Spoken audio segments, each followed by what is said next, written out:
ফের আক্রান্ত শুভেন্দু অধিকারীর কনভয়ে লাঠি নিয়ে হামলা, পুলিশের সামনে হামলার অভিযোগ।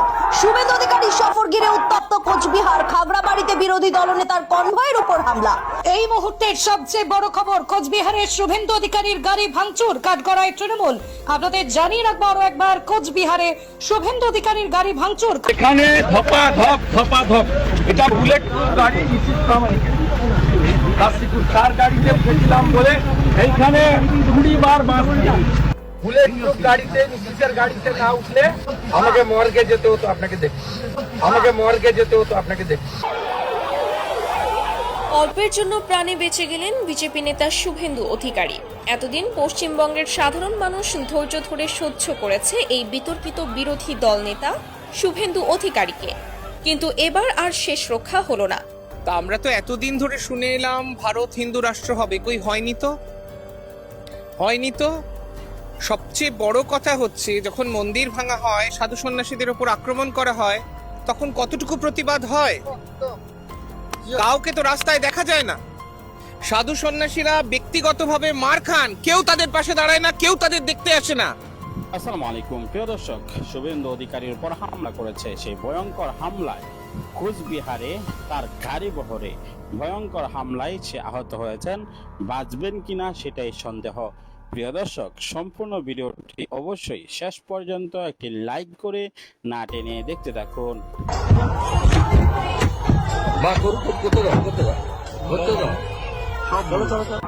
ফের আক্রান্ত শুভেন্দু অধিকারীর কনভয়ে লাঠি নিয়ে হামলা, পুলিশের সামনে হামলার অভিযোগ। শুভেন্দু অধিকারী সফর ঘিরে উত্তপ্ত কোচবিহার, খাগড়াবাড়িতে বিরোধী দলনেতার কনভয়ের উপর হামলা। এই মুহূর্তের সবচেয়ে বড় খবর, কোচবিহারের শুভেন্দু অধিকারীর গাড়ি ভাঙচুর, কাঠগড়ায় তৃণমূল। আপনাদের জানিয়ে রাখবো আরো একবার, কোচবিহারে শুভেন্দু অধিকারীর গাড়ি ভাঙচুর। এখানে ধপাধপ এটা বুলেট গাড়ি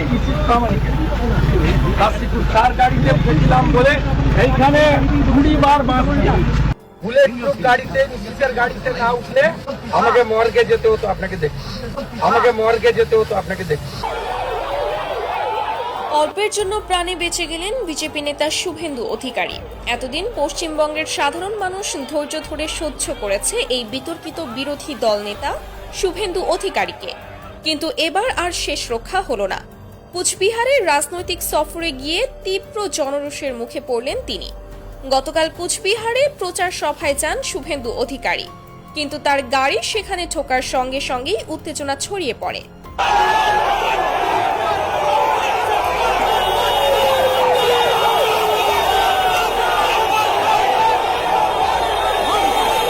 স্থানীয় জনতা কালো পতাকা দেখিয়ে বিক্ষোভ শুরু করে। এক পর্যায়ে লাঠি, বাঁশ, ইট পাটকেল নিয়ে তারা শুভেন্দুর গাড়িকে লক্ষ্য করে হামলা চালায়। বিক্ষুব্ধ জনতা তার গাড়ির কাচ পর্যন্ত ভেঙে ফেলে। শুভেন্দু অধিকারী দাবি করেছেন, আজকের এই হামলা সম্পূর্ণ পরিকল্পিত। মমতা ব্যানার্জির উস্কানিতেই তৃণমূল কর্মীরা আমাকে হত্যার উদ্দেশ্যে হামলা চালিয়েছে। মেরে ফেলার জন্য আক্রমণ হয়েছে এবং এই এসপি ধীতিমান ভট্টাচার্য, উদয়ন গুহ, ভাইপো অভিষেক ব্যানার্জির নির্দেশে যদি আমার গাড়ি বুলেট প্রুফ না হতো, আজ আমাকে মর্গে যেতে হতো। তিনি আরো বলেন, পুলিশ সম্পূর্ণ ব্যর্থ হয়েছে আমাকে নিরাপত্তা দিতে। এই ঘটনার জবাব রাজ্য সরকারকেই দিতে হবে।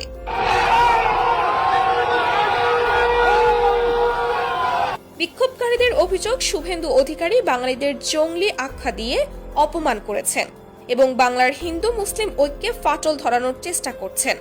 বাংলার মাটি থেকে বাঙালিদের বিতাড়িত করার মতো ভয়ঙ্কর ষড়যন্ত্র করছে বিজেপির এই নেতা।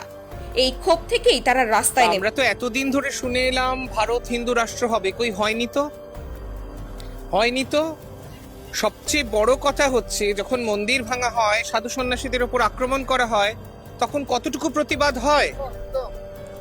কাউকে তো রাস্তায় দেখা যায় না।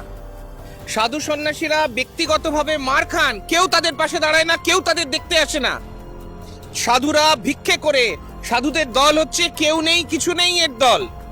তারা যখন মার খায়, তখন কজন সনাতনী যোদ্ধা যারা আছেন তারা কতবার ফোন করেন, কতবার দেখতে আসেন, মার খেলে কটা প্রতিবাদ হয়। আর এ তো হবে সেই অনেকদিন ধরে শুনছি, কই হচ্ছে তো না, আগে হোক, করে দেখান, তারপরে কথা বলবেন। আজকে সনাতন ধর্মকে যদি সত্যি সত্যি, আমরা কি সনাতনের বাইরে? আমরা কি হিন্দু নই? আমরা হিন্দুর বাইরে? এটাই কি আমাদের গায়ে দাগিয়ে দেওয়া হচ্ছে? আজকে সনাতনী হিসেবে যিনি প্রকৃত অর্থে হিন্দু সনাতনী হবেন, তিনি সমস্ত ধর্মমতকে সম্মান করবেন, শ্রদ্ধা করবেন, বহুত্ববাদী সংস্কৃতিকে আলিঙ্গন করবেন। এটাই ভারতের পরম্পরা। দিবে আর নিবে, মেলাবে মিলিবে, যাবে না ফিরে, এই ভারতের মহামানবের সাগর তীরে। জাগরে ধীরে, হেথায় দাঁড়ায়, দুবাহু বাড়ায়, নমি নর দেবতারে, উদার ছন্দে পরমানন্দে বন্দন করি তারে। সেই তাকে, সেই ঈশ্বর। অর্থাৎ আমরা দেখেছি দেহ মন্দিরের মধ্যে ঈশ্বরের বাস। মানুষকে যদি আমি ধর্মের ভিত্তিতে ভাগ করে দিই, পোশাক, ভাষা, সংস্কৃতি শুধু বিভাজন হয়ে যায়, তাহলে সনাতনী বলে তাকে সে আর পরিচয় দিতে পারে তার নিজের? যে হিন্দু, প্রকৃত অর্থে যে হিন্দু, মসজিদে যদি আগুন লাগে, কোরআন শরীফ যদি পুড়ে যায়, সে দৌড়ে যাবে সবার আগে ওটা বাঁচাতে, কারণ সে একটা সত্যিকারের হিন্দু। সে সনাতন ধর্মকে যেমন বাঁচাবে, সে সমস্ত ধর্মকে সম্মান করবে, সমস্ত মানুষকে সম্মান করবে। শ্রীরামকৃষ্ণ পরমহংসদেবের মাটি এটা, শ্রী চৈতন্য মহাপ্রভুর মাটি এটা। শ্রী চৈতন্য মহাপ্রভু কি শিখিয়েছিলেন?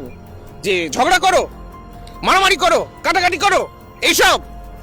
ভগবান শ্রীরামকৃষ্ণ তিনি একটি মসজিদে গিয়েছেন, ধ্যানস্থ হয়ে গিয়েছেন। তিনি দেখতে চেয়েছেন আমি যে ঈশ্বরের উপাসনা করি, অন্যরাও কি সেই একই ঈশ্বরের উপাসনা করে। কৃষ্ণ কালীতে যেমন কোনো ভেদ নেই, ঠিক একইভাবে প্রভু যিশু, মহাবীর, ভগবান বুদ্ধ, ঈশ্বর সেই এক ও অদ্বিতীয়, সেই একজন, এক ব্রহ্ম, সেই একজনেরই উপাসনা করছে। এ একটা আলাদা সম্প্রদায়, এ একটা আলাদা সম্প্রদায়, ও একটা আলাদা সম্প্রদায়।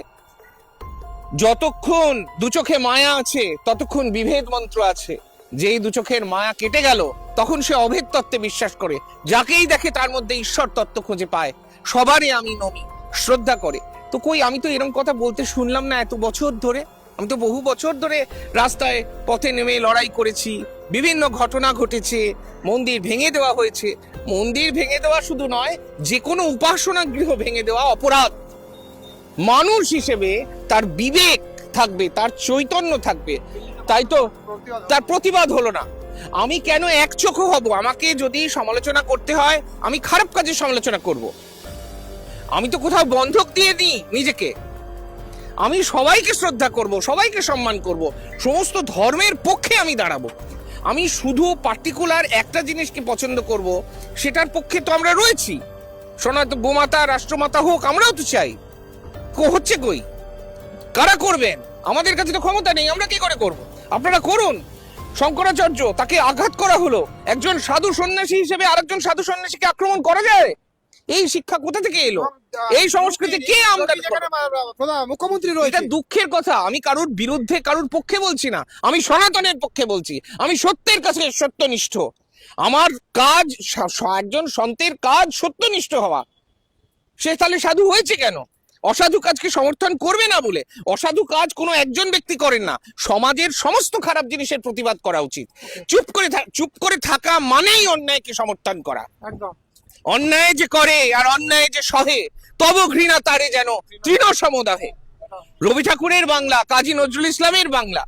কাজী নজরুল ইসলামের মতো এত বড় শক্তি সাধক, এত বড় তান্ত্রিক আর নেই, হয়নি। অস্বীকার করতে পারেন?